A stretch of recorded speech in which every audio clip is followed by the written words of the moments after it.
नमस्कार दोस्तों, स्वागत है आप सभी का आपके अपने YouTube चैनल स्टडी ट्री पर। दोस्तों, पिछले टर्न पे जो सवाल की श्रृंखला हम लोगों ने प्रारंभ की थी, उसी श्रृंखला को आगे बढ़ाते हुए आज आगे कुछ सवालों की हम लोग बात करेंगे, जिसे प्रारंभ करते हैं। तो आज का जो पहला सवाल है कि कोशिका का ऊर्जा घर किसे कहा जाता है, यानी पावर हाउस सेल का किसको कहा जाता है।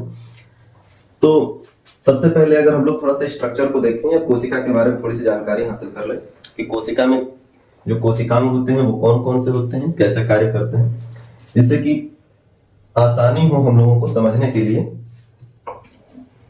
तो एक स्ट्रक्चर बना रहे हैं कोशिका का, जिसे आप देख करके थोड़ा सा समझ सकते हैं। हम फिगर भी ले सकते थे, लेकिन फिगर लेने की बजाय स्ट्रक्चर बनाना और उससे समझाना ज्यादा बेहतर प्रक्रिया आपको देखने को मिलेगी। ठीक है,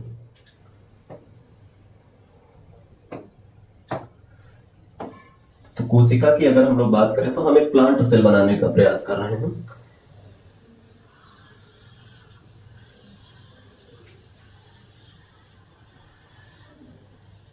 ठीक है, अगर हम लोग प्लांट सेल की बात करें तो प्लांट सेल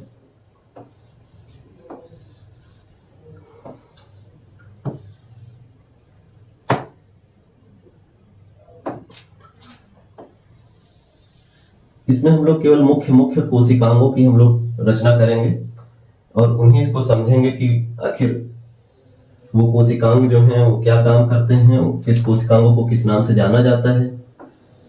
ये समझना सबसे जरूरी है कि कौन सा कोशिकांग किस काम के लिए जिम्मेदार होता है। और पढ़ने का सबसे बेहतर तरीका है कि आप खुद प्रैक्टिस करें और खुद बनाएं स्ट्रक्चर, और बना करके फिर उसमें प्रदर्शित करें कि कौन सा कोशिकांग किस तरह दिखाई देता है। ठीक है, तो ये हम स्ट्रक्चर जो बना रहे हैं, ये कोशिका भित्ति है, सेल वॉल है, और उसके साथ में सेल मेम्ब्रेन भी है, क्योंकि प्लांट सेल के अंदर सेल वॉल और सेल मेम्ब्रेन दोनों देखने को मिलते हैं। कोशिका झिल्ली और कोशिका भित्ति दोनों दिखाई पड़ते हैं। ठीक है, तो यहाँ पे हम लोग सेल वॉल और सेल मेम्ब्रेन बना रहे हैं।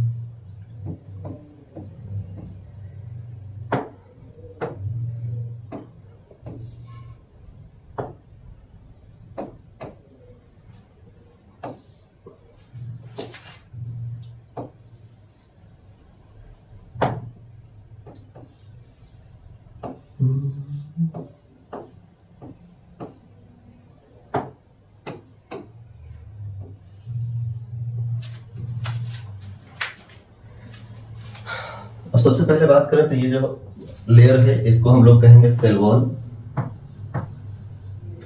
जो थिक लेयर होती है।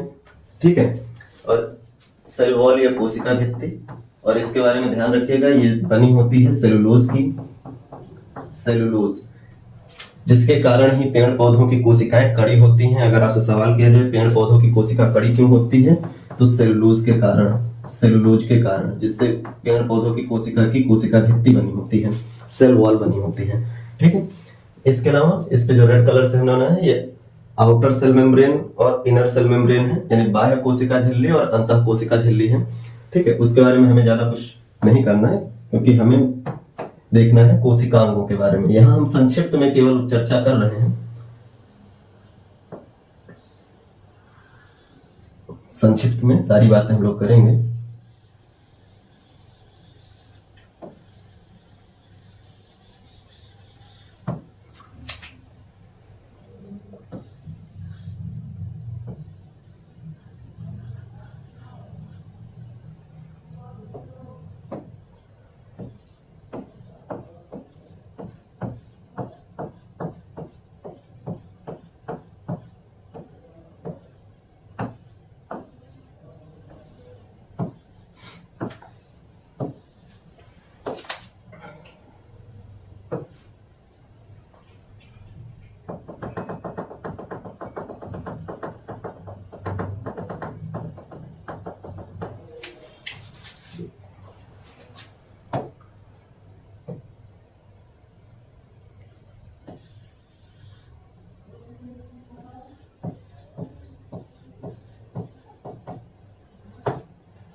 ये स्ट्रक्चर जो हम लोगों ने ना इसमें ये जो बनाया है ये है माइटोकॉन्ड्रिया।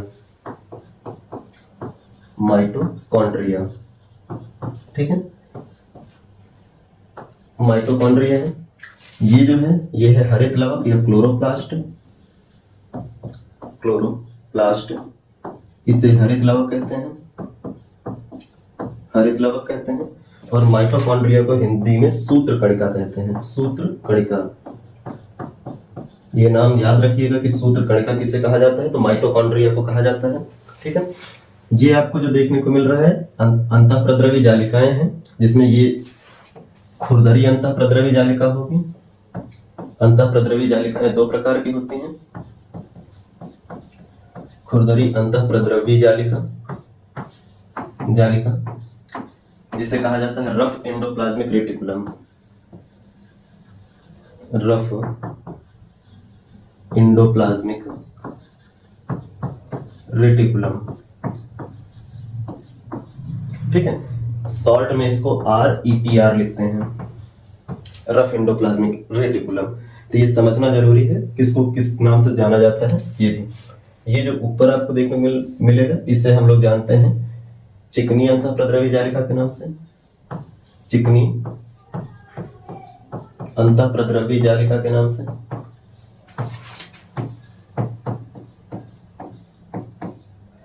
यानी कि इसको कहेंगे स्मूथ एंडोप्लाज्मिक रेटिकुलम। अब हम इसको शॉर्ट में लिख देते हैं एंडोप्लाज्मिक रेटिकुलम। स्मूथ के कारण इसको कहा जाता है SEPR, स्मूथ एंडोप्लाज्मिक रेटिकुलम। ये जो आपको स्ट्रक्चर दिखाई दे रहा है खाली खाली सा, ये है रिक्तिका या वैक्यूल्स। इसे रिक्तिका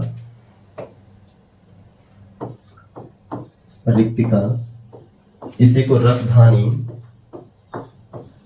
रसधानी ये इसी को कहते हैं वैक्यूल्स, ठीक है। ये आपको ध्यान रखना। ये जो हमने बनाया है इसे कहा जाता है गोल्जी का है,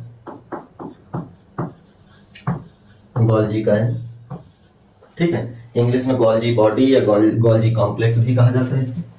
यहाँ पर ये स्ट्रक्चर जो दिखाई दे रहा है इसे हम लोग जानते हैं राइबोसोम्स के नाम से, ठीक है। राइबोसोम्स, हिंदी इंग्लिश दोनों में राइबोसोम कहेंगे। अंतःप्रद्रवी जालिका के ऊपर जो रेड कलर का आपको दिखाई दे रहा है जिसके कारण अंतःप्रद्रवी जालिका खुरदरी दिखाई पड़ती है, वो राइबोसोम्स ही हैं। तो राइबोसोम के कण पाए जाते हैं, इसी कारण से अंतःप्रद्रवी जालिका खुरदरी दिखाई पड़ती है। इसके अलावा जो इस तरह से हमने स्ट्रक्चर बनाया है क्षणनुमा, इस तरह से, ठीक है, स्ट्रक्चर क्षणनुमा गोलेनुमा स्ट्रक्चर होते हैं। ये होते हैं लाइसोसोम्स, ठीक है। इनको लाइसोसोम कहेंगे हम लोग। बीच में ये जो सेंटर का हिस्सा है ये है आपका न्यूक्लियस, केंद्रक। बीच में अगर हम देखें तो इसको किधर लिखें, यहाँ पे केंद्रक, ये इसी को कहेंगे न्यूक्लियस, ठीक है। इसके अंदर आपको ये दिखाई देगा, ये जो संरचना है इसे कहा जाता है केंद्रिका या न्यूक्लियोलस, ठीक है, न्यूक्लियोलस बोलेंगे। इसके बाद अगर हम लोग बात करें तो ये जो संरचना आपको देखने को मिलती है, ये साइड में हम लिख रहे हैं, इसे कहा जाता है क्रोमैटिन धागे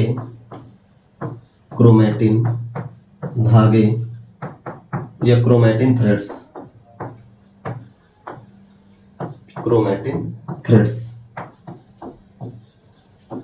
ठीक है। ये इतने स्ट्रक्चर आपको इसमें ध्यान रखने हैं कोशिका के अंदर। अब यहाँ पर अगर हम लोग बात करें तो कोशिका में कुछ एक द्रव भरा होता है, ठीक है। कोशिका में एक द्रव होता है जिसे कोशिका द्रव या साइटोप्लाज्म कहा जाता है, ये आपको ध्यान रखना है, ठीक। कोशिका का अपना एक द्रव होता है जिसे कोशिका द्रव या साइटोप्लाज्म कहते हैं। इसके अलावा अगर हम लोग बात करें तो केंद्रक में भी द्रव भरा होता है जिसे केंद्रक द्रव कहा जाता है। तो कुछ कुछ स्पेसिफिक द्रव होते हैं। केंद्रक के अंदर जो द्रव भरा होता है उसे केंद्रक द्रव या न्यूक्लियोप्लाज्म कहा जाता है, और कोशिका में जो द्रव भरा होता है उसे कोशिका द्रव या साइटोप्लाज्म कहा जाता है। कोशिका द्रव और केंद्रक द्रव ये दोनों एक साथ सामूहिक रूप से ही जीव द्रव्य या प्रोटोप्लाज्म कहलाते हैं, जिसे जीवन का भौतिक आधार कहा जाता है। ठीक है, फिजिकल बेसिस ऑफ लाइफ बोला जाता है, जीवन का भौतिक आधार। यहाँ पर अगर हम लोग बात करें तो ये जो आपको कोशिका और कोशिका के अंदर ये जो कुछ संरचनाएं देखने को मिलती हैं, इन सबका कुछ अपना स्पेसिफिक कार्य होता है, जिसके कारण इनके कुछ उपनाम हैं। यहाँ हम लोग बहुत ज्यादा डिटेल नहीं कर रहे हैं, थोड़ा थोड़ा ही बात कर रहे हैं, तो उसी को समझने का प्रयास करेंगे कि इसको क्या कहा जाता है।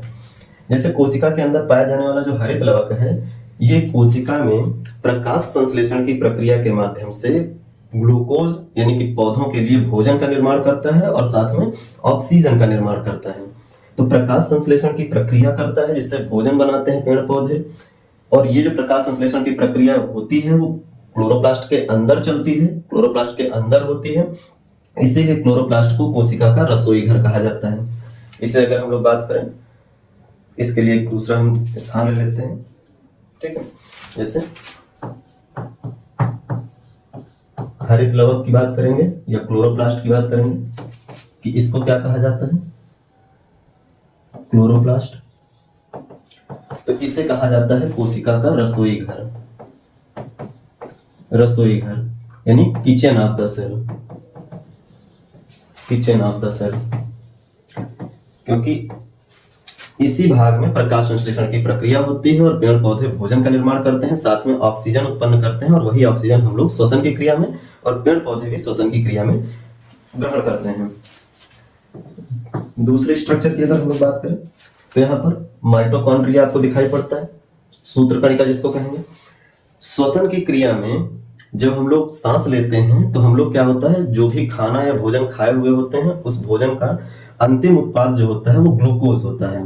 कुछ भी खाएं जिससे हमको ऊर्जा प्राप्त होती है, वो अंतिम उत्पाद होता है ग्लूकोज।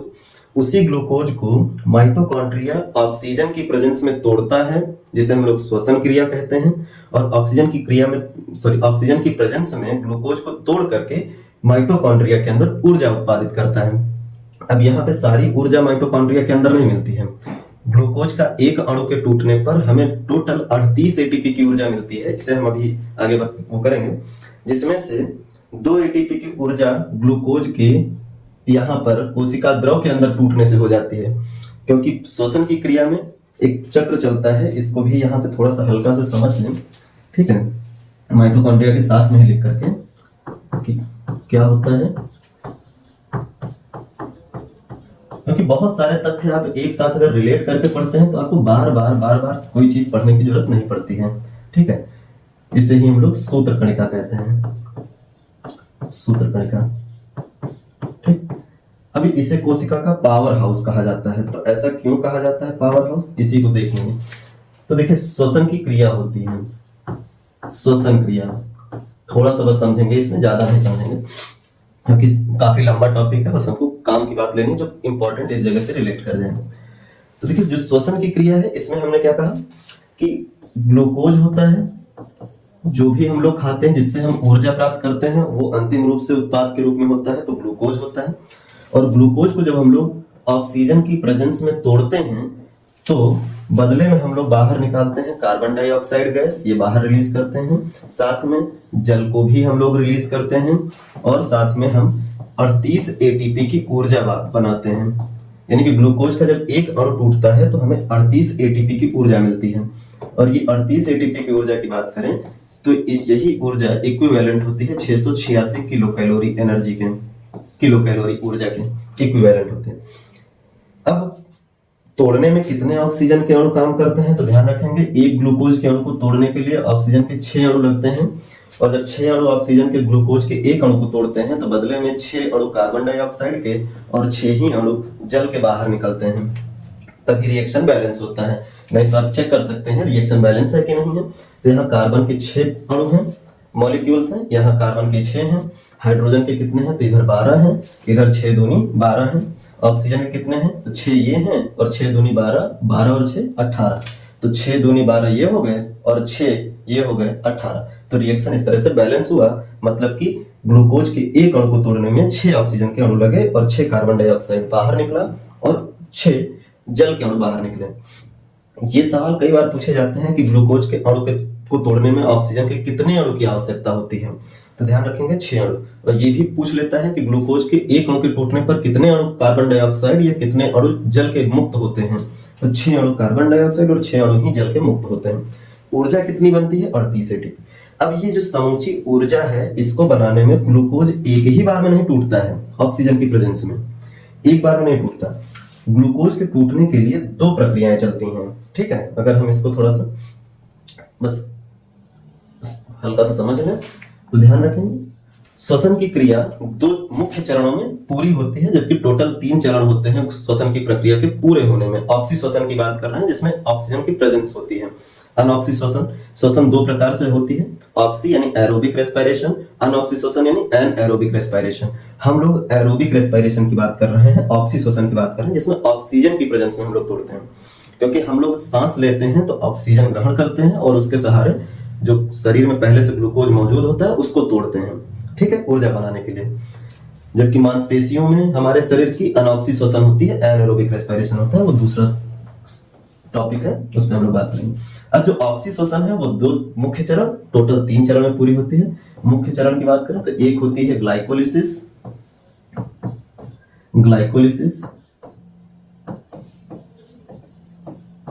और दूसरी होती है क्रेब्स चक्र।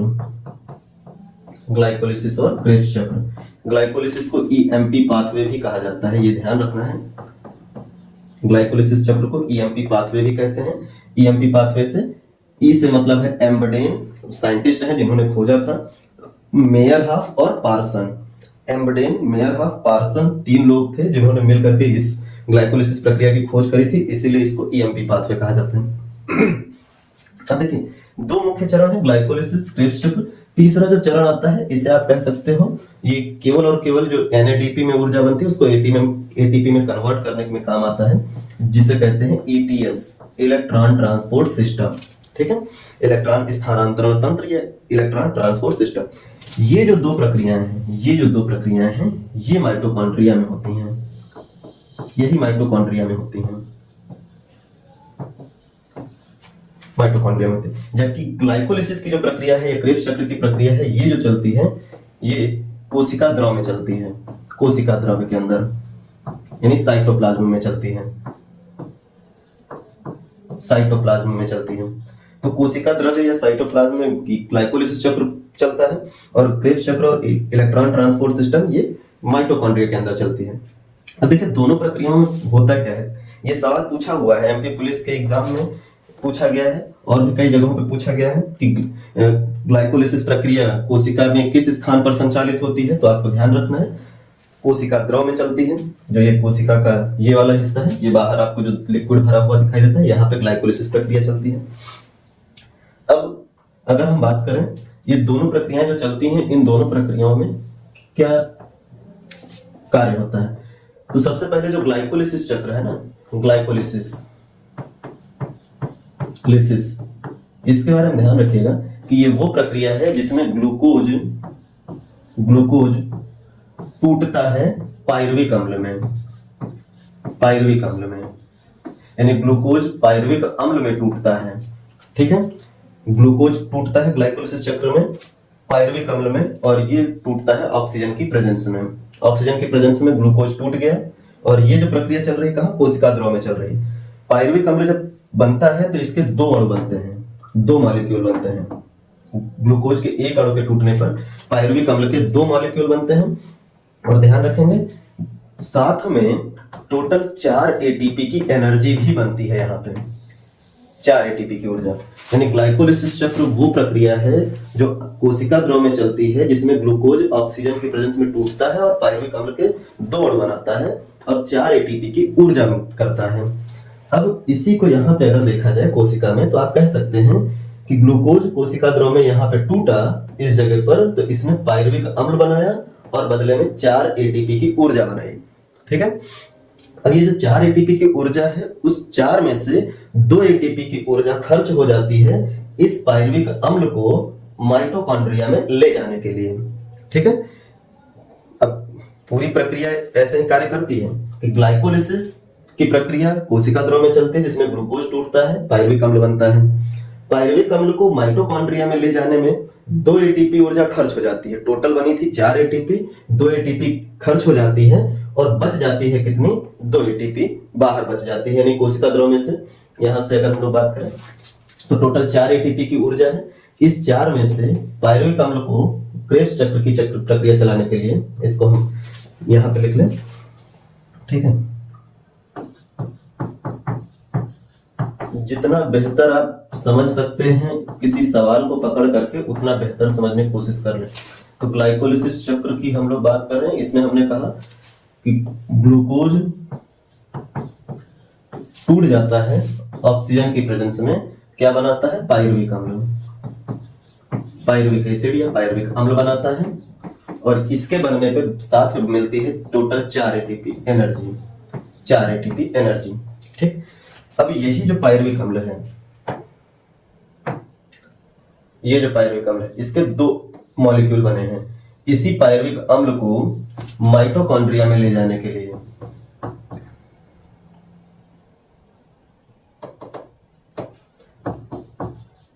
माइटोकॉन्ड्रिया में ले जाने में इसमें से 4 में से 2 एटीपी ऊर्जा खर्च हो जाती है, 2 एटीपी खर्च हो जाती है, ठीक है। जिससे कि अब पायरुविक अम्ल माइटोकॉन्ड्रिया के अंदर पहुंच जाता है। 2 एटीपी खर्च हो गई, तो अब जो ग्लाइकोलिसिस चक्र है ये चल कहां रहा है? कोशिका द्रव में, कोशिका द्रव में। तो यहां पर कोशिका द्रव में जो शुद्ध ऊर्जा के बची रह गई वो कितनी है? 2 एटीपी, यानी 2 एटीपी ऊर्जा शुद्ध रूप से कोशिका द्रव में बची है। टोटल कोशिका द्रव में इस चक्र से बने थे 4, 2 एटीपी माइटोकॉन्ड्रिया में ले जाने में खर्च हुई, तो कोशिका द्रव में बची है शुद्ध कितने में? 2 एटीपी, यानी शुद्ध ऊर्जा बची है, ठीक है। शुद्ध ऊर्जा जो बची है अब, ठीक है, कोशिका द्रव के अंदर, वो है 2 एटीपी। अब माइटोकॉन्ड्रिया के अंदर ध्यान रखेंगे, माइटोकॉन्ड्रिया के अंदर जहां पर अब पायरुविक अम्ल पहुंचेगा, यहां संचालित होता है क्रेब्स चक्र। माइटोकॉन्ड्रिया में अब चलेगा क्रेब्स चक्र। अब इस क्रेब्स चक्र में क्या होता है, इसको समझें। तो देखिए, क्रेब्स चक्र की जब बात आती है तो यहां पर पायरुविक अम्ल का एक जो अणु है, ये एक बार जब टूटता है तो ऑक्सैलो एसिटिक एसिड बनाता है एक प्रक्रिया में, और इससे टोटल वो 18 एटीपी की ऊर्जा मुक्त करता है। यहां पर पायरुविक अम्ल के 2 अणु हैं, यानी कि जो पायरुविक अम्ल है के अणु हैं वो 2 बार टूटेगा। पहली बार टूटा, यानी पायरुविक अम्ल के एक अणु के टूटने पर 18 एटीपी की ऊर्जा मिलेगी।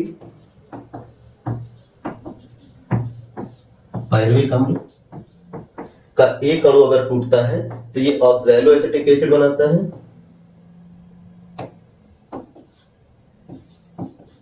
ऑक्सैलो एसिटिक एसिड बनाता है, ठीक है। इसको OAA लिख लेते हैं शॉर्ट में।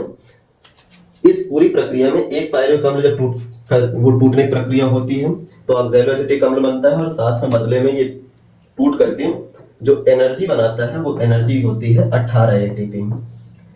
इस तरीके से माइटोकॉन्ड्रिया के अंदर क्रेब्स चक्र की जो प्रक्रिया है वो कितने बार चलेगी? 2 बार।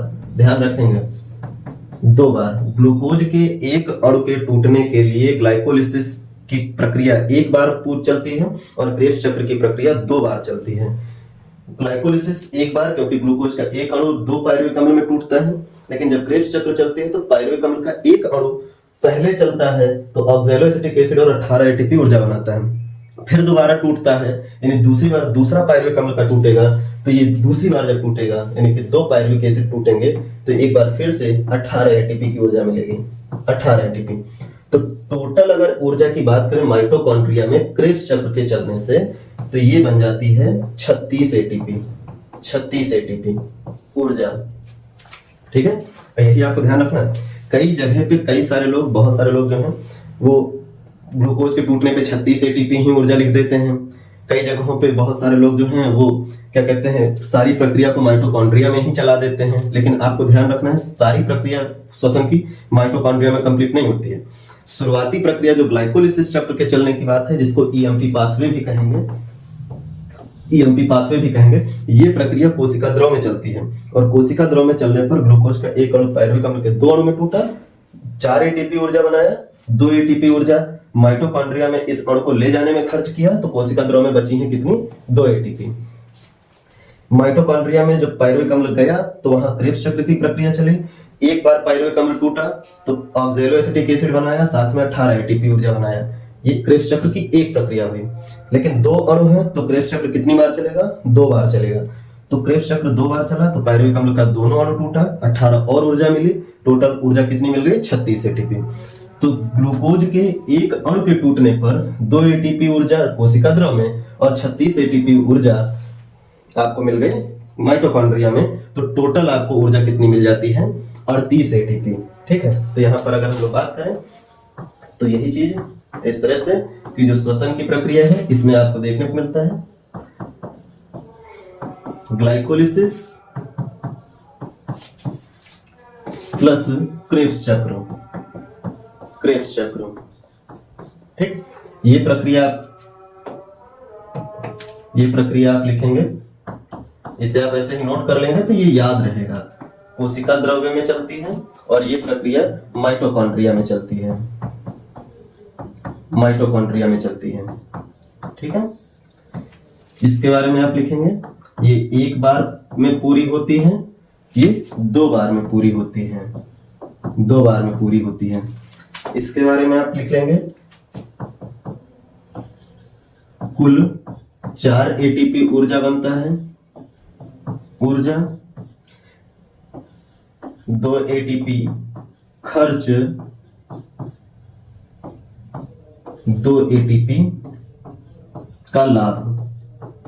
ठीक है, तो ये 2 एटीपी खर्च कर देता है और 2 एटीपी का लाभ होता है। प्लस इधर 2 बार चलती है तो एक बार के चलने पे 18 एटीपी बना, दूसरी बार के चलने पर भी कितना बन गया, 18 एटीपी।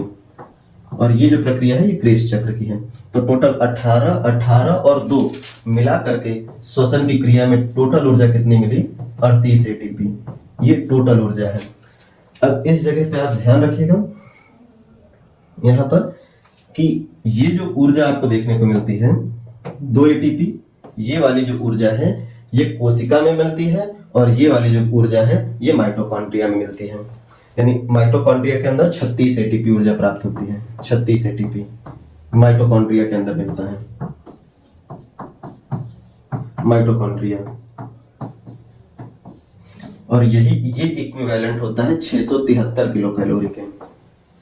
तो कई सारी किताबों में भी आपको डायरेक्ट ऐसे ही लिखा मिल जाता है, तो ध्यान रखेंगे अगर 36 लिखा मिला है तो गलत नहीं है, लेकिन वो किसके लिए है, केवल माइटोकॉन्ड्रिया की ऊर्जा है।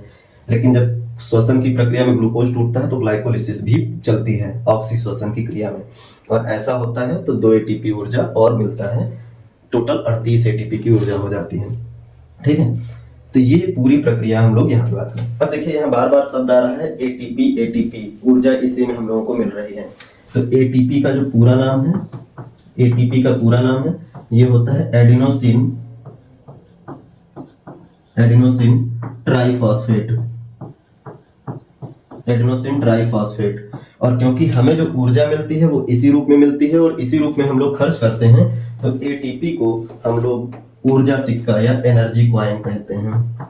एटीपी को क्या कहा जाता है, ऊर्जा सिक्का, एनर्जी कॉइन, एनर्जी कॉइन। अब ये ऊर्जा सिक्का या एनर्जी कॉइन मिली कहां पे सबसे ज्यादा है, तो माइटोकॉन्ड्रिया में सबसे ज्यादा मिली है। इसीलिए ध्यान रखेंगे कि माइटोकॉन्ड्रिया को कोशिका का पावर हाउस कहा जाता है, माइटोकॉन्ड्रिया को। ठीक, तो अब लौटते हैं इस जगह पर, सूत्र कणिका या माइटोकॉन्ड्रिया। ठीक, इसको क्या कहा जाता है, पावर हाउस। इसी के बारे में पूछा गया था, पावर हाउस किसको कहते हैं, तो माइटोकॉन्ड्रिया। इसलिए इसको हमने थोड़ा डिफाइन किया कि क्यों कहा जाता है, बाकी के लिए हम डायरेक्ट लिख लेंगे। पावर हाउस, कोशिका का ऊर्जा घर, कोशिका का ऊर्जा घर। यही सवाल पूछा था, कोशिका का ऊर्जा घर या पावर हाउस किसको कहा जाता है, माइटोकॉन्ड्रिया को कहा जाता है।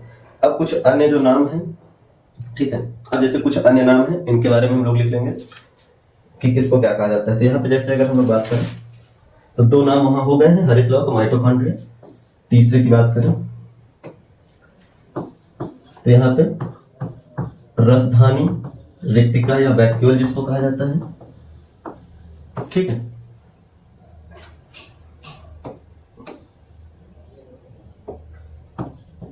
वैक्यूल्स, इसको अगर हम लोग बात करें, ठीक, इसको अगर हम लोग बात करें तो इसे कहा जाता है कोशिका का कूड़ा घर, कोशिका का कूड़ा घर, डस्टबिन ऑफ द सेल। अगर आपसे कहा जाए डस्टबिन ऑफ द सेल किसको कहा जाता है, ध्यान रखेंगे वैक्यूल्स को कहेंगे, रसधानी को कहेंगे। फिर अगर हम लोग बात करें, आगे नाम आ जाता है एक लाइसोसोम, लाइसोसोम, इसको क्या कहा जाता है, तो इसको कहा जाता है आत्महत्या की थैली, आत्महत्या की थैली, सुसाइडल बैग, कोशिका के आत्महत्या की थैली, सुसाइडल बैग कहा जाता है। इसमें एक एंजाइम पाया जाता है, एंजाइम पाया जाता है हाइड्रोलेज, हाइड्रोलेज एंजाइम।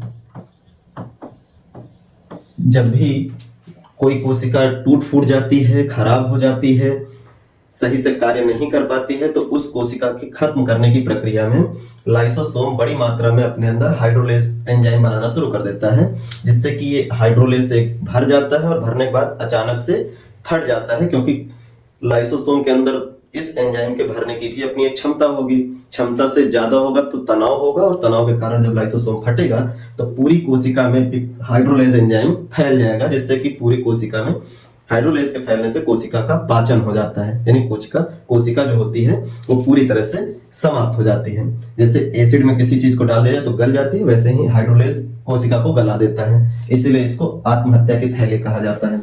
ये आप ध्यान रखिएगा। इसी में लाइसोजाइम एंजाइम भी बनता है लाइसोसोम में, ठीक है। आपके आंसू में लाइसोजाइम एंजाइम पाया जाता है, लार में लाइसोजाइम एंजाइम पाया जाता है, ये सब बात बाद में करेंगे, लेकिन यहाँ पे ध्यान रखिएगा हाइड्रोलेज एंजाइम के कारण ही ये फट जाता है। फिर अगर हम लोग बात करें, एक आता है गोल्जी का है, ये गोल्जी बॉडी, इसे कोशिका का यातायात का सिपाही कहा जाता है, यातायात का सिपाही कहा जाता है, traffic police, traffic police of cell, ठीक है। तो कोशिका के यातायात का सिपाही किसको कहा जाता है, गोल्जी काय को कहा जाता है, ध्यान रखेंगे। अगला अगर हम लोग बात करें तो आगे नाम आता है अंतःप्रद्रवी जालिका, अंतःप्रद्रवी जालिका, ये दो प्रकार के होते हैं, खुरदरी और चिकनी, स्मूथ एंडोप्लाज्मिक रेटिकुलम और रफ एंडोप्लाज्मिक रेटिकुलम। इनको कोशिका का कंकाल तंत्र कहा जाता है, कोशिका का कंकाल तंत्र कहते हैं। Skeleton system, skeleton system of the cell, कोशिका का कंकाल तंत्र कहा जाता है। फिर अगर हम लोग बात करें तो नाम आता है केंद्रक, केंद्रक, न्यूक्लियस जिसको कहते हैं, ठीक है, न्यूक्लियस। इसे कोशिका का नियंत्रक कक्ष, नियंत्रक कक्ष, मस्तिष्क, यानी कि कंट्रोलर ऑफ द सेल बोला जाता है, इसको कंट्रोलर ऑफ द सेल कहा जाता है। तो कोशिका का नियंत्रक कक्ष बोला जाए, मस्तिष्क बोला जाए, तो किसको कहा जाता है, केंद्रक को कहा जाता है। तो कुछ प्रमुख कोशिकांग हैं जिनके कोई विशेष नाम भी हैं, आपको ध्यान रखना है। और इसके पहले जो क्लास थी उसमें हमने बताया था प्रोटीन की फैक्ट्री किसको कहा जाता है, तो राइबोसोम को कहा जाता है। राइबोसोम को क्या कहते हैं, प्रोटीन की फैक्ट्री कहते हैं, प्रोटीन की फैक्ट्री कहा जाता है, ये ध्यान रखनी है। इसके अलावा थोड़ा सा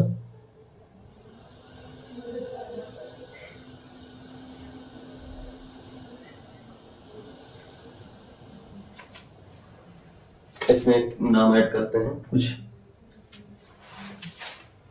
8 हो गए, कुछ और नाम देख लेते हैं किसको क्या कहा जाता है। तो अगर और बात करें तो कोशिका में ही गुणसूत्र होते हैं। अब गुणसूत्र कहाँ होंगे तो ये देख लीजिए यहाँ, ये जो कोशिका में आपको क्रोमैटिन धागे या थ्रेड्स दिखाई दे रहे हैं, यही क्रोमैटिन धागे या थ्रेड्स जो होते हैं ये बने होते हैं गुणसूत्रों से, यानी कि क्रोमैटिन से बने होते हैं, क्रोमोसोम्स से बने होते हैं। ये जो क्रोमोसोम से बने क्रोमैटिन थ्रेड्स होते हैं, इन्हीं की बात अगर हम लोग करें तो ये आनुवांशिक लक्षणों को एक पीढ़ी से दूसरी पीढ़ी में ले जाने का काम करते हैं। ठीक है, तो इनको कहा जाता है, गुणसूत्रों को कहा जाता है ये क्रोमोसोम्स, जिनको कहते हैं क्रोमोसोम्स, इनको कहा जाता है आनुवांशिकता का वाहक। आनुवांशिकता का वाहक कहा जाता है। ठीक है, आनुवांशिकता का वाहक अगर बोला जाए, वेक्टर बोला जाए जेनेटिक्स का या इनहेरिटेंस का, तो कौन होता है? गुणसूत्र होता है। जबकि गुणसूत्र जो बने होते हैं वो बने होते हैं डीएनए के। तो डीएनए के बारे में ध्यान रखिएगा, डीएनए डीऑक्सी राइबोन्यूक्लिक एसिड पूरा नाम जिसका है। इसकी बात करें तो इसे आनुवांशिक लक्षणों का ब्लूप्रिंट कहा जाता है। आनुवांशिक लक्षणों का ब्लूप्रिंट कहा जाता है, क्योंकि इन्हीं के अंदर होते हैं जीन्स जो आनुवांशिक लक्षण रखते हैं। ठीक है, तो ये कुछ नाम थे जिन्हें आपको ध्यान रखना था। यहां से उम्मीद है आपको ये पूरा समझ में आया होगा, किसी को इसमें कोई दिक्कत नहीं होगी। ठीक, अब अगले सवाल पे बात करते हैं। काफी सारे पॉइंट आपके लिए निकल के आए हैं, जितना ज्यादा पॉइंट निकाल लें उतना बढ़िया है। नेक्स्ट क्वेश्चन पूछा है, कार्बन के संयोजकता कोष में उपस्थित इलेक्ट्रॉन की कुल संख्या कितनी है? संयोजकता कोष में कितने इलेक्ट्रॉन हैं? तो सबसे जरूरी है कि आपको यह पता हो कि संयोजकता कोष किसको कहा जाता है, वैलेंस सेल किसको कहा जाता है, संयोजकता कोष किसको कहते हैं। ठीक है, तो अब बात करें तो देखिए, संयोजकता कोष किसी भी तत्व की बाहरी कक्षा होती है। तत्व की जो इलेक्ट्रॉन की बाहरी कक्षा होती है उसी को संयोजकता कोष कहा जाता है। अब थोड़ा सा इसके बारे में समझ लेते हैं। देखिए, जब हम लोग किसी तत्व की चर्चा करते हैं, तत्व यानी कि एलिमेंट की चर्चा करते हैं, तो कुछ बातें आपको ध्यान रखनी है। आप लोगों ने पढ़ा होगा कि कोई भी तत्व होता है तो उसमें कुछ मूल कण पाए जाते हैं, क्योंकि तत्व जो है ये परमाणुओं से मिलकर के बना होता है, और परमाणु में मूल कण जो होते हैं उनकी जब हम लोग चर्चा करते हैं तो उसमें एक नाभिक होता है, न्यूक्लियस, जिसमें प्रोटॉन और न्यूट्रॉन मौजूद होते हैं। जबकि इनके बाहर, नाभिक के बाहर कुछ कक्षाएं होती हैं इस तरीके से, और ये वो कक्षाएं हैं जिसमें इलेक्ट्रॉन चक्कर लगाते हैं। ठीक है, यानी कि ये कक्षाएं हैं जिसमें इलेक्ट्रॉन चक्कर लगाते हैं, इलेक्ट्रॉन्स होते हैं। तो किसी भी तत्व की जब हम लोग बात करते हैं तो तत्व के सेंटर में, बीच में एक नाभिक होता है, या परमाणु के बीच में एक नाभिक होता है जिसमें प्रोटॉन और न्यूट्रॉन मौजूद होते हैं, और उनकी बाहर नाभिक के चारों ओर इलेक्ट्रॉन चक्कर लगाते हैं। अब किसी भी तत्व की जब हम लोग चर्चा करते हैं तो किसी तत्व में जितने प्रोटॉन होते हैं उतनी ही मात्रा में इलेक्ट्रॉन होते हैं, क्योंकि प्रोटॉन पे पॉजिटिव चार्ज होता है, इलेक्ट्रॉन पे निगेटिव चार्ज होता है, जबकि न्यूट्रॉन चार्जलेस होते हैं, यानी न्यूट्रल होते हैं, इन पे कोई चार्ज नहीं पाया जाता है। ये आपको ध्यान रखनी है, बेसिक बात। अब सवाल ये बनता है कि जो इलेक्ट्रॉन पाए जाते हैं इन कक्षाओं में, जिनको ऑर्बिटल्स कहा जाता है, इस ऑर्बिटल में इलेक्ट्रॉन का डिस्ट्रीब्यूशन जो है वो किस प्रकार से होगा, कैसे होता है, किस ऑर्बिटल में कितने इलेक्ट्रॉन हो सकते हैं। तो इसके लिए यहाँ पर अगर हम लोग बात करें तो ऑर्बिटल्स को लेकर के हम सिद्धांतों की बात नहीं करेंगे, चाहे वो क्या कहते हैं अफबाउ का नियम हो, पाउली के अपवर्जन नियम हो, इन्हीं नियमों से इलेक्ट्रॉन की ये कक्षाएं, ये सारी चीजें होती हैं। ठीक, तो अगर हम लोग बात करें तो जो सबसे अंदर की कक्षा होती है, इस कक्षा को कहा जाता है के कक्षा। उसके बाद जो अगली कक्षा होती है वो होती है एल, उसके बाद फिर अगली कक्षा जो होती है वो होती है एम, और इसके बाद अगली कक्षा जो होती है वो होती है एन। यानी कि जो पहली कक्षा है इसको के से जाना जाता है, फिर अगली कक्षा एल से जानी जाती है, फिर अगली कक्षा एम से, फिर अगली कक्षा एन से, और ऐसे ही आगे बढ़ती जाती है। एन के बाद ओ, पी, क्यू, यहाँ तक इलेक्ट्रॉन भरे जा सकते हैं।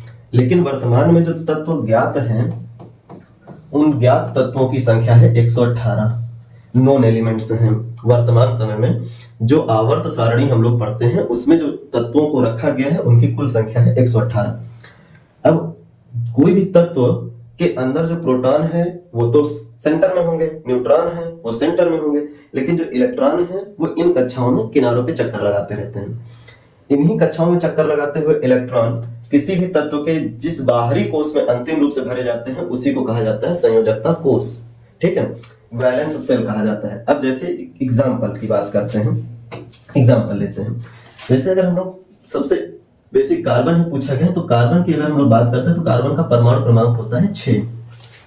परमाणु क्रमांक से ही ये भरे जाते हैं क्योंकि आधुनिक आवर्त सारणी परमाणु क्रमांक पे आधारित है जो मोजले के द्वारा दी गई थी 1913 में। इसके पहले मेंडलीफ ने अपनी आवर्त सारणी दी थी जो परमाणु भार पर आधारित थी, 1869 में दी थी, 1869 में मेंडलीफ ने दी थी। लेकिन 1913 में जब मोजले ने आधुनिक आवर्त सारणी बनाई तो उन्होंने तत्वों को परमाणु क्रमांक पर रखा और इसके आधार पर जब तत्वों को रखा गया तो अब देखिए डिस्ट्रीब्यूशन कैसे होता है।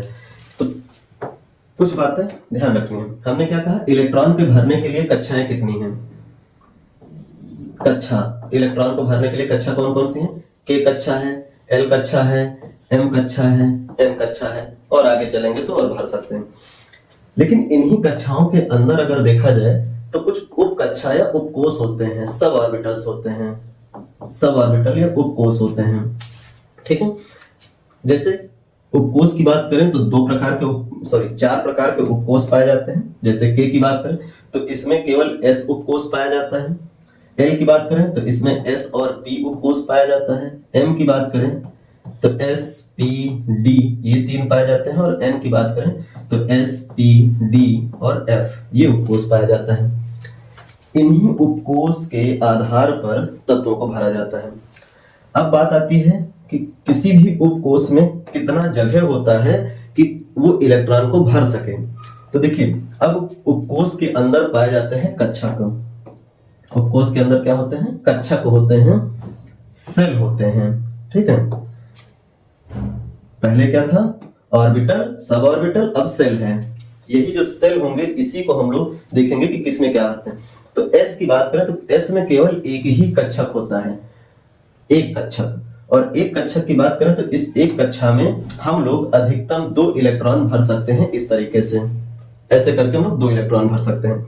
अभी हम लोग इलेक्ट्रॉन नहीं भरेंगे, अभी केवल पहले देख लेते हैं सारी बात।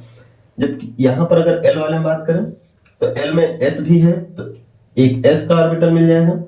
पी है तो पी की बात करें तो पी में 3 आपको कक्षक मिल जाते हैं, 3 ऑर्बिटल्स मिल जाते हैं इस तरीके से। यहाँ एम की बात करें तो एस का 1, पी का 3 और डी की बात करें तो यहाँ पर 5 मिल जाते हैं, डी में 5 मिल जाते हैं। ठीक, इसमें अगर बात करें तो इसमें एस का 1, पी के 3, डी के 5 और एफ के 7। ठीक है, 7 मिल जाते हैं। अब देखिए हमने क्या कहा कि एस में जो एक कक्षक है इसमें हम लोग अधिकतम 2 इलेक्ट्रॉन भर सकते हैं। एस में अधिकतम 2 इलेक्ट्रॉन भरे जा सकते हैं, यानी अगर एस में हम लोग 2 इलेक्ट्रॉन भर सकते हैं तो टोटल अगर के वाले कोष की बात करें तो के वाले कोष में कितने इलेक्ट्रॉन भर सकते हैं? केवल 2 भर सकते हैं। जबकि अगर हम लोग बात करें तो यहाँ पर आपको 2 इलेक्ट्रॉन एस वाले में, फिर आगे पी वाले में अगर हम लोग बात करें तो टोटल हम लोग इलेक्ट्रॉन भर पाते हैं 6। तो 6 ये और 2 ये, तो टोटल एल वाले में भर सकते हैं हम लोग 8 इलेक्ट्रॉन। 6 और 2 8। इसी तरीके से अगर हम लोग देखें तो 2 यहाँ पर इलेक्ट्रॉन भर सकते हैं, इसमें 2 भर सकते हैं, इसमें 3 कोष हैं, 3 कक्षक हैं, सेल हैं, तो इसमें टोटल 6 इलेक्ट्रॉन भर सकते हैं। और यहाँ पे 5 कोष हैं तो 5 दूनी 10 यानी 10 इलेक्ट्रॉन भर सकते हैं। तो टोटल एम वाली कक्षा में कितने इलेक्ट्रॉन भर सकते हैं? 10 इलेक्ट्रॉन भर सकते हैं। ठीक है, ये ध्यान रखेंगे। इसमें अगर बात करें तो 2 इलेक्ट्रॉन आप एस में भर सकते हैं, 6 इलेक्ट्रॉन पी में भर सकते हैं, 10 इलेक्ट्रॉन डी में भर सकते हैं और एफ में भर सकते हैं 14, क्योंकि यहाँ पे 7 कक्षक हैं, 7 सेल हैं।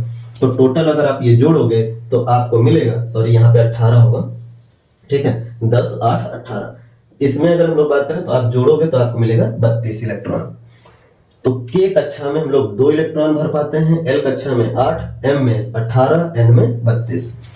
अब यहाँ कार्बन की संयोजकता कोष बतानी है।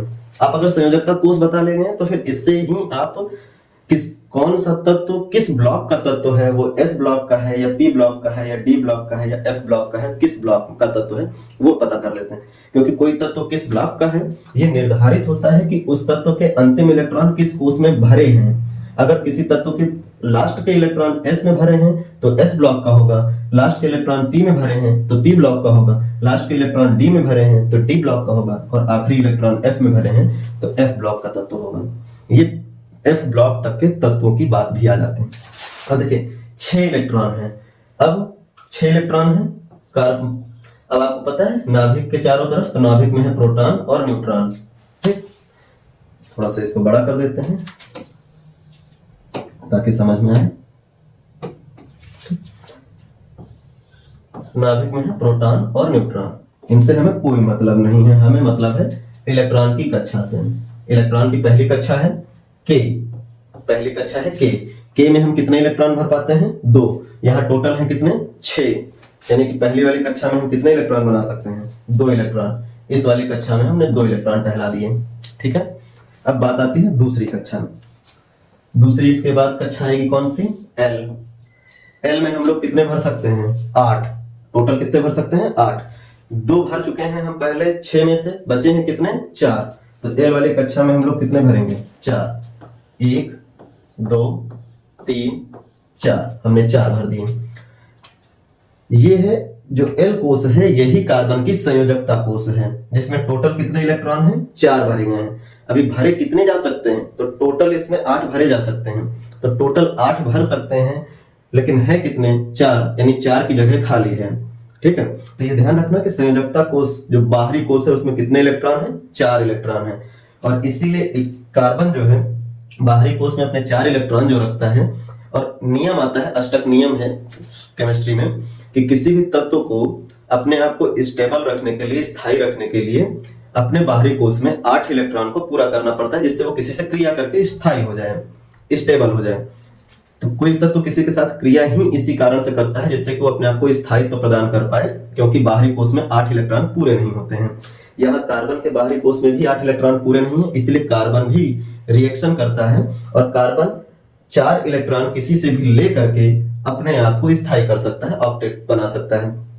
इसके अलावा कार्बन के पास ये भी नेचर है कि वो अपने चारों इलेक्ट्रॉनों को दे करके बाहरी कोष को 2 के कंडीशन में लेके चला जाए, इसलिए इस पर 4 पॉजिटिव 4 नेगेटिव के चार्ज दिखाई पड़ते हैं कार्बन के ऊपर। अब यहाँ देखिए, अब इससे पता कैसे चले कि कार्बन किस ब्लॉक का तत्व है।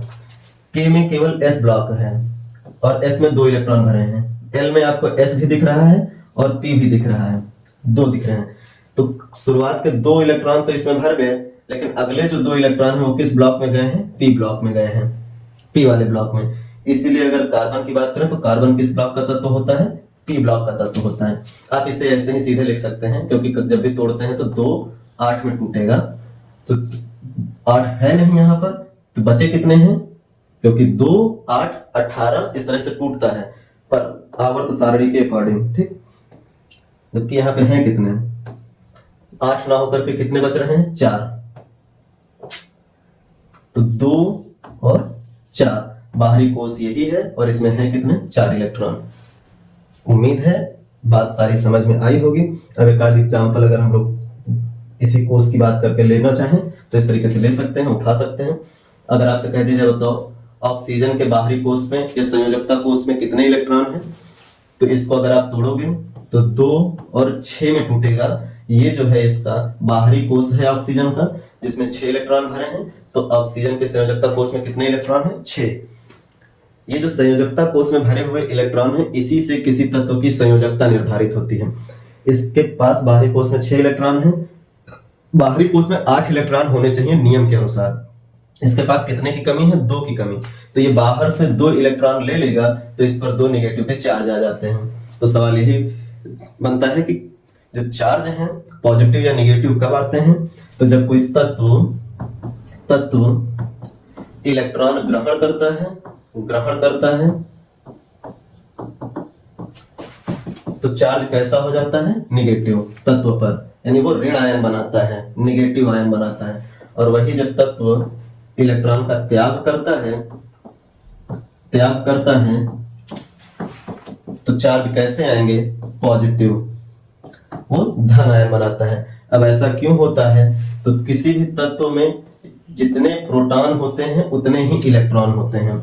और देखा जाए तो कोई भी तत्व, हम तत्व को x से अभी डिनोट कर लेते हैं, तत्व के बेस में लिखी हुई संख्या कहलाती है परमाणु क्रमांक। जुड़े हुए सारे तथ्य हम एक साथ बता रहे हैं, इससे आप संबंधित तथ्यों को अगर एक साथ पढ़ते हैं तो आपकी तैयारी और बेहतर बनती है। परमाणु क्रमांक, ऊपर लिखा हुआ जो नंबर होता है उसे हम लोग कहते हैं परमाणु भार या द्रव्यमान संख्या या एटॉमिक मास, ये है एटॉमिक नंबर। ठीक, जैसे ऑक्सीजन की बात करें तो ये अगर ऐसे लिखा जाता है 8 ऑक्सीजन 16, तो ये इसका परमाणु क्रमांक है, ये इसका परमाणु भार है। सोडियम की बात कर लें तो सोडियम जैसे लिखा जाता है 11, सोडियम 23, तो सोडियम का परमाणु क्रमांक 11 और परमाणु भार 23 हो जाता है। ये जो परमाणु भार होता है ये वो संख्या होती है जो किसी तत्व में प्रोटॉन की संख्या होती है, यानी किसी भी तत्व में जितने प्रोटॉन पाए जाते हैं वही उस तत्व की परमाणु क्रमांक बन जाती है। तो परमाणु क्रमांक किस पर आधारित होती है, तो प्रोटॉन की संख्या पर आधारित होती है। और किसी तत्व में जितने प्रोटॉन होते हैं उतने ही इलेक्ट्रॉन कक्षाओं में चक्कर लगाते हैं, जिससे कि पॉजिटिव और निगेटिव एक दूसरे को क्या कर पाए, बैलेंस कर पाए। जबकि ये वाला जो नंबर है, परमाणु भार जो है, वो होता है तत्व के नाभिक में प्रोटॉन की संख्या प्लस न्यूट्रॉन की संख्या का योगफल, यानी प्रोटॉन की संख्या और न्यूट्रॉन की संख्या का योगफल क्या बनाता है, परमाणु भार बनाता है। ये आपको ध्यान रखना है। और प्रोटॉन की संख्या केवल परमाणु क्रमांक बनाती है, ये आपको ध्यान रखना है। इसी से सारी चीजें निकल के आती हैं। ये सवाल कई बार बना है, परमाणु क्रमांक किस पर आधारित होता है, तो आपको ध्यान रखना है केवल प्रोटॉनों की संख्या पर आधारित होता है, जबकि परमाणु क्रमांक किसी तत्व का बराबर हो सकता है प्रोटॉन और इलेक्ट्रॉन के। अब जैसे सोडियम है, ठीक है, अब इस पर अगर हम लोग देखें तो इसको अगर आप ऐसे करके पढ़ें तो सोडियम 11 है, 23 परमाणु भार। इसमें कितने प्रोटॉन, कितने इलेक्ट्रॉन, कितने न्यूट्रॉन हैं अगर आपसे पूछा जाए तो आप क्या बताओगे, प्रोटॉन कितने हैं। तो जो परमाणु क्रमांक होगा वो किस पर आधारित है, प्रोटॉन पर, तो प्रोटॉन 11 ही होंगे। जितने प्रोटॉन हैं उतने ही इस पे इलेक्ट्रॉन होते हैं, तो फिर जितने प्रोटॉन उतने ही इलेक्ट्रॉन हो जाएंगे। अब न्यूट्रॉन की संख्या बतानी है आपको, जबकि यहाँ पे हमने होता है परमाणु भार बराबर होता है प्रोटॉन और न्यूट्रॉन की संख्या के योगफल के, यानी कि जो भी परमाणु भार दिया गया है उसमें से अगर हम प्रोटॉन का नंबर निकाल दें तो बचा हुआ नंबर क्या हो जाएगा, न्यूट्रॉन का नंबर हो जाएगा। ठीक है, फॉर्मूला भी होता है, आप चाहे तो इसको लिख सकते हो। परमाणु क्रमांक जिसको जेड से डिनोट करते हैं, इसको प्रेजेंट करते हैं, प्रोटॉन की संख्या इक्वल होता है इलेक्ट्रॉन की संख्या के। परमाणु भार जो होता है ए से रिप्रेजेंट करते हैं और ये बराबर होता है प्रोटॉन प्लस न्यूट्रॉन के।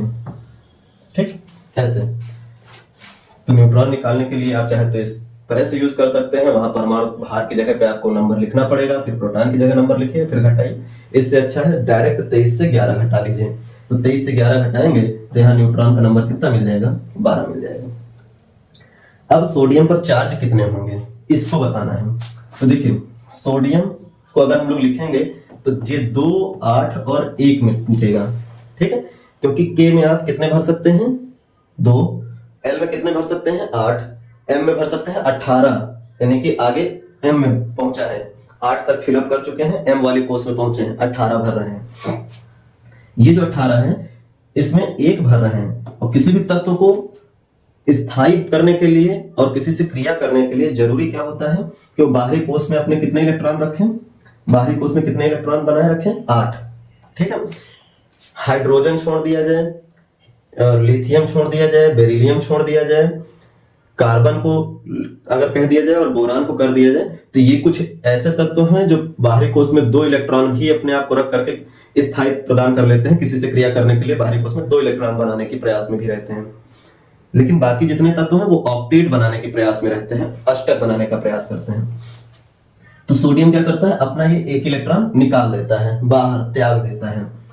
तो अब त्याग देगा, बाहर निकाल देगा, तो इलेक्ट्रॉन कितने, इस पर चार्ज कैसा होगा, पॉजिटिव या नेगेटिव, यही देखना है। तो भाई टोटल थे 11 प्रोटॉन थे, 11 प्रोटॉन थे। 11 प्रोटॉन को, यानी 11 प्रोटॉन के चार्ज को 11 इलेक्ट्रॉन के चार्ज न्यूट्रल कर रहे थे। 11 इलेक्ट्रॉन के चार्ज क्या कर रहे थे, न्यूट्रल कर रहे थे। लेकिन हुआ क्या, हुआ ये कि प्रोटॉन तो 11 हैं, क्योंकि प्रोटॉन की संख्या में कमी या वृद्धि नहीं हो सकती, प्रोटॉन एज इट इज रहेंगे क्योंकि वो नाभिक में है। किसी तत्व में अगर किसी मूल कण की संख्या में परिवर्तन होता है तो केवल और केवल इलेक्ट्रॉन की संख्या में परिवर्तन होता है, जो बाहरी कोश में होता है। इसके अलावा ना प्रोटॉन की संख्या में कभी परिवर्तन हो सकता है, ना न्यूट्रॉन की संख्या में कभी परिवर्तन हो सकता है, ध्यान रखिएगा। तो प्रोटॉन तो 11 हैं, लेकिन सोडियम ने अपना एक इलेक्ट्रॉन निकाल दिया, तो अब इसके पास बचे इलेक्ट्रॉन कितने हैं, 10। एक इलेक्ट्रॉन त्याग दिया, बचे हैं 10।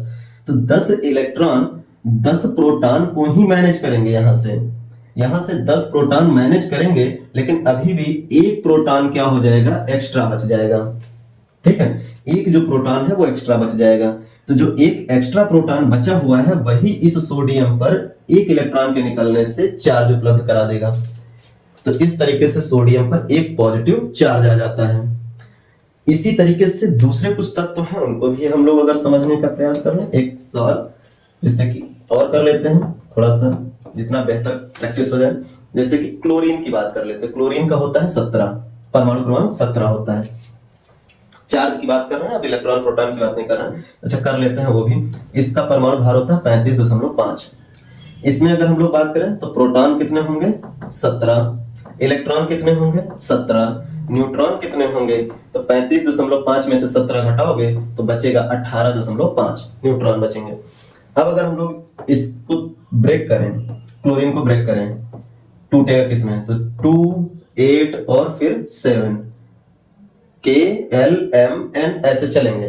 तो 2 फिर 8 फिर 7। ठीक है, ये जो 7 है इसको क्या करना है, बाहरी कोश में 8 पूरे करने हैं। 7 है, अगर कहीं से 1 मिल जाए तो ये 8 कर सकता है, या 7 को निकाल दे तो 8 कर सकता है। अब 7 बाहर निकालने से बेहतर है बाहर से किसी एक को ले लिया जाए। तो क्लोरीन क्या करता है, बाहर से एक एक्स्ट्रा इलेक्ट्रॉन ले लेता है।